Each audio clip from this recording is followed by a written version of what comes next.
പരിശുദ്ധ റമളാനിൽ മദീനയിലെ ബാബുസലാമിലൂടെ ഒന്ന് അകത്ത് കയറണം. അങ്ങോട്ട് പ്രവഹിക്കുന്ന ജനക്കൂട്ടത്തിൽ ഒരാളായിട്ട് ലയിച്ചു ചേരണം. അങ്ങോട്ട് കടന്നു പോകുമ്പോ സകലമാന തിരക്കുകൾക്കിടയിൽ ഹൃദയമെടുത്ത് കയ്യിൽ പിടിക്കണം.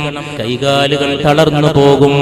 അതാ ഒരാൾ പൊട്ടിക്കരയുന്നു, അതാ ഒരാൾ വിങ്ങിപ്പൊട്ടുന്നു, അതാ ഒരാൾ ഏങ്ങലടിക്കുന്നു, അതാ ഒരാൾ നെഞ്ചമർത്തിക്കരയുന്നു, അതാ ഒരാൾ കരഞ്ഞിട്ട് അവിടുത്തെ പുണ്യമാക്കപ്പെട്ട റൗളയുടെ ചുമരിനോട് കൈ ചേർത്ത് നിൽക്കുന്നു. താഴെ വീണ് പോകാതിരിക്കാൻ തോളത്തൊരു കുഞ്ഞുണ്ട്.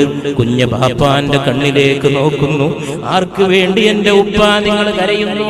1500 കൊല്ലം മുമ്പ് വിട പറഞ്ഞ കണ്ണുകൊണ്ട് കാണാത്ത വസന്തമേ, കാതുകൊണ്ട് കേൾക്കാത്ത വസന്തമേ, അങ്ങേക്ക് വേണ്ടി കോടാനുകോടി കരഞ്ഞ മദീന പട്ടണത്തിൽ, അതിന്റെ മുമ്പുള്ള മക്ക പട്ടണത്തിൽ, കഅബയുടെ മന്ദിരത്തിൽ ഞങ്ങളെ എത്തിക്കേണമേ അല്ലാഹ്, ആവർത്തിച്ച് എത്തിക്കേണമേ അല്ലാഹ്.